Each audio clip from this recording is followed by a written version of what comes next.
Everyone, welcome back to my channel. কেমন আছো তোমরা সবাই? আশা করব সবাই ভালো আছো আর আমিও ভালো আছি। এটা হচ্ছে 27 তারিখ অর্থাৎ শুক্রবার দিনের ভিডিও। সেদিনকে আমার ডিএলএডের পরীক্ষা ছিল আর তার জন্যই সকালবেলা দেখো উঠে পড়েছি। উঠে মোটামুটি আমার কাজকর্ম সবই হয়ে গেছে, দিয়ে আমি রান্নাঘরে গেছি রান্নাটা একটু এগিয়ে দিতে। আসলে আমাকে বেরোতে হতো সকাল 8:30 থেকে 8:45টার মধ্যে, তো সেই জন্য তার আগে রান্নাবান্না সমস্ত কিছু সেরে নিতে হবে, না হলে মা সারাদিন মামামকে নিয়ে একা পেরে উঠবে না। আর অন্যদিন সকালে স্কুল থাকে ঠিকই, কিন্তু সেটা তো এত সকালে থাকে না, তো সেই জন্য তাড়াহুড়োটা একটু বেশি ছিল। তো দেখো আমি রান্নাটা একটু এগিয়ে নিচ্ছি। মামাম তখনও ঘুমোচ্ছিল, সেই জন্যই কাজটা করা যাচ্ছিল, না হলে কাজ করা যেত না। তো আমি স্নান টান করে একদম খেয়ে দিয়ে 9:10 ট্রেন ধরে দেখো যাচ্ছি স্কুলেতে। সেদিন আমি রেডি হয়ে যখন বেরোচ্ছি তখন মামাম ঘুম থেকে উঠলো। তো এমন পরিস্থিতি হয়েছে যে মামামকে আমি দেখাও দিয়ে যেতে পারিনি, কারণ ও বায়না করবে, কান্নাকাটি করবে, সেই জন্য। তো দেখো আমি চলে এসেছি স্কুলেতে, আর এটা হচ্ছে ক্লাস 5-এর রুম। তো এদেরকেই আমি ফাইনাল টিচিং দিয়েছিলাম সেদিনকে। তো এরা সবাই খুব ভালো ছেলে, পড়াশোনাতেও সবাই ভীষণই ভালো। প্রত্যেকটা প্রশ্নের উত্তর খুব ভালোভাবে ওরা দেয়। আর এই দেখো এটা হচ্ছে আমার টিচিংয়ের খাতা। তো এটারও খানিকটা ক্লিপস নিয়ে রেখেছি এই জন্যই যে স্মৃতি হয়ে থেকে যাক, সেই জন্য। তো এই যে ওদের রুমেতে তখনও অন্য ক্লাসে টিচিং হচ্ছিলো, সেই জন্য আমি একটু ভিডিও করে রাখছিলাম। তো টিচিং চলাকালীনই তো প্রচণ্ড বৃষ্টি চলে এলো, দেখতেই পাচ্ছ তোমরা, এত বৃষ্টি হয়েছে সেদিনকে।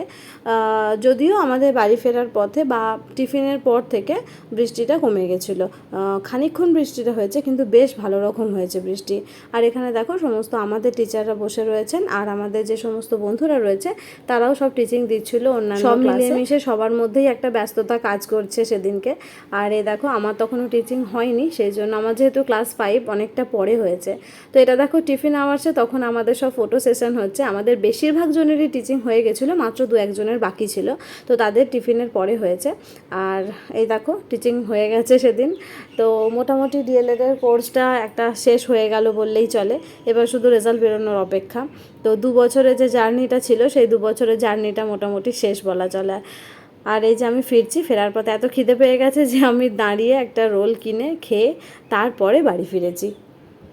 আর কোথা দিয়ে যে 2 বছর কেটে গেল সেটা বুঝতেই পারলাম না, খুব তাড়াতাড়ি কেটে গেল যেন মনে হচ্ছে।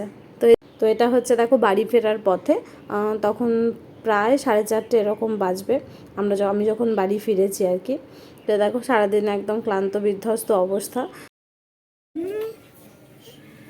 তুমি আজকে দুধু খাওনি? দুধু খেয়েছো? কই খেয়েছো? দুধু খাওনি, বৌমাছি কইছো, ঘুমাওনি, হ্যাঁ খালি দুষ্টুমি করেছো? দুষ্টুমি করতে আছে? হুম, আচ্ছা এটা হামদা।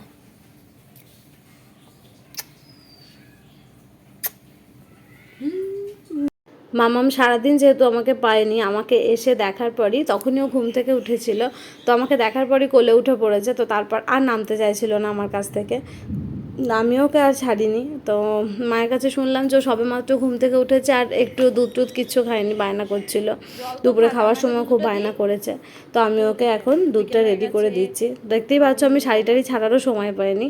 আসলে সারাদিন যেহেতু দেখতে পাইনি, সেহেতু যখনই ও আমাকে দেখলো তখনই আর কি মানে আর কোল থেকে নামতে চাইছিল না। তো আমিও যাই হোক ওকে আর নামাইনি, দিয়ে ওকে খাইয়ে টাইয়ে একদম রেডি করে তারপরে ও ঠাম্মির কাছে দিয়ে এসেছি। তারপরে আমি গিয়ে ফ্রেশ হয়েছি।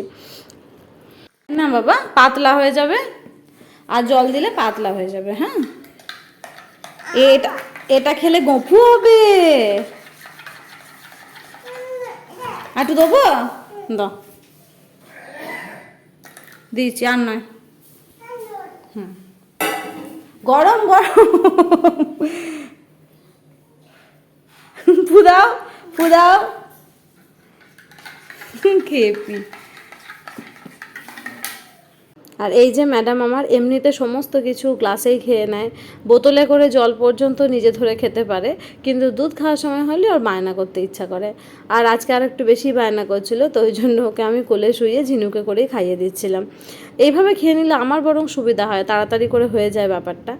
আর ও যখন বায়না করে খেতে চায় না, তখনই একমাত্র ওকে এইভাবে দিই, না হলেও গ্লাসে করেই সমস্ত কিছু খেয়ে নিতে পারে।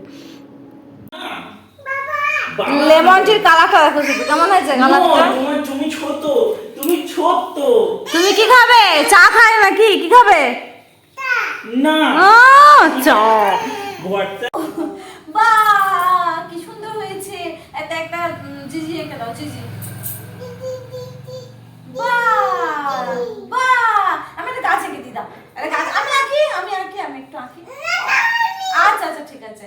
এই দে তুই এটা কি গাছ। তুমি একটা আঁকো। বাহ আমি একটা আঁকি। আরে জিজি আঁকি।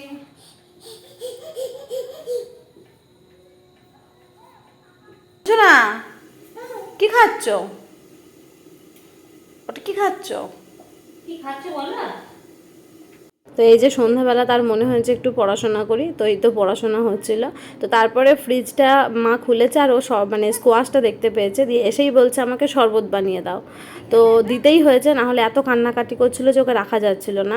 তো মাঝে মধ্যেই যদিও এরকম করে, তো এই যে ওকে শরবত বানিয়ে দেওয়া হয়েছে, তো খেয়ে ওর খুব আনন্দ। তো যাই হোক, আজকের ভিডিওটা এতটুকুই। আজকের ভিডিওটা এখানেই শেষ করছি। কেমন লাগলো জানিও। দেখা হচ্ছে নেক্সট ভিডিওতে। টাটা।